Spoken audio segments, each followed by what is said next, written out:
शिव पुराण उमा संहिता अध्याय 18वां सातों द्वीपों का वर्णन। व्यास जी बोले, हे ब्रह्मपुत्र सनत कुमार जी, अब आप हमें सातों द्वीपों के विषय में बताइए।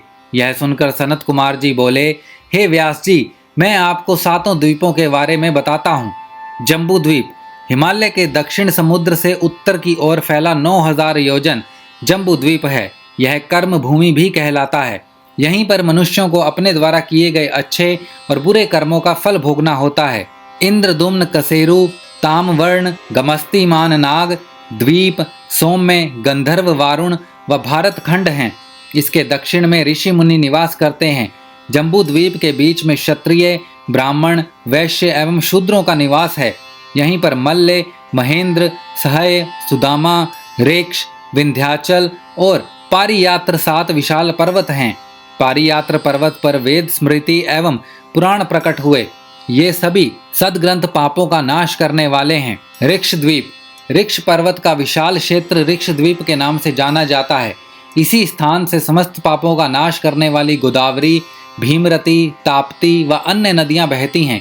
कृष्णावेणी नदियां सहय पर्वत से, कृतमाला और ताम्रवर्णी मल्याचल पर्वत से बहती हैं। महेंद्र पर्वत से त्रिमाया, ऋषिकुल्या और कुमारी नदियां बहती हैं। इन पवित्र नदियों के मार्ग में अनेक शहर, गांव आदि पड़ते हैं।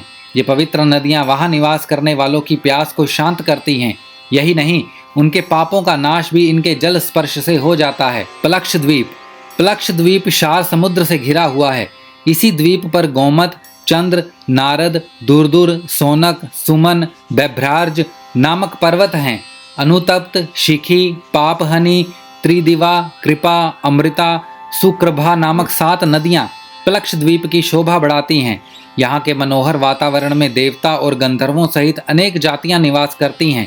इस द्वीप में निवास करने वाले प्राणियों की रक्षा के लिए देवादिदेव महादेव का ब्रह्मा और विष्णु भी पूजन किया करते हैं। शालमली द्वीप के बीचों बीच सेमल का एक विशाल वृक्ष है। यहाँ पर श्वेत, हरित, जिमुत, रोहित, बैकल, मानस, सुप्रभु नामक वृक्ष हैं। इसी द्वीप पर शुक्ला, रक्ता, हिरण्या, चंद्रा, शुभ्रा, विमोचना, नृवृता नाम की सुंदर नदियां बहती हैं। ये पवित्र एवं निर्मल नदियां भक्तगणों की प्यास बुझाती हैं। अपना कार्य पूर्ण करते हुए यहाँ के निवासी ब्रह्मा, विष्णु व शिव जी का पूजन करते हैं।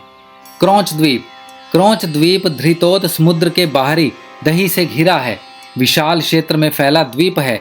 यहाँ पर क्रोंच, वामन, अशकारक, द्विवावृति, मनपुंडरीक, दुदुम्बी आदि पर्वत एवं गौरी, कुमुदती, संध्या, मनोजवा, शांति, पुंडरीक नामक अनेक बड़ी नदियां स्थित हैं। शाक द्वीप दही समुद्र के बाहर दूध के सागर से घिरा है। यहाँ पर शाक का बहुत बड़ा वृक्ष है। उन्द्यांचल, अस्तांचल, जलंधार, विवेक, केसरी नामक पर्वत हैं। सुकुमारी, नलिनी, कुमारी, वेणुका, ईशु, रेणुका और गर्भास्त्र नामक नदियां स्थित हैं। यहाँ के सुंदर मनोरम स्थलों पर सभी जाति के लोग रहते हैं। पुष्कर द्वीप क्षीर समुद्र से बाहर का जो क्षेत्र मधुर जल से घिरा हुआ है, वह पुष्कर द्वीप कहलाता है। यहीं पर मानस पर्वत स्थित है। यहाँ निवास करने वाले मनुष्य सभी प्रकार के रोगों से दूर रहते हैं। वे लंबी आयु वाले होते हैं और आनंद पूर्वक निवास करते हैं। पुष्कर द्वीप के महावत खंड में ब्रह्मा जी का निवास माना जाता है और यहाँ रहने वाले देवता और दानव उनको पूजते हैं। इस प्रकार मनुष्यों के निवास करने हेतु पृथ्वी पर 7 लोक स्थित हैं, जिन्हें 7 द्वीपों के नाम से जाना जाता है। उमा संहिता अध्याय 18वां समाप्त।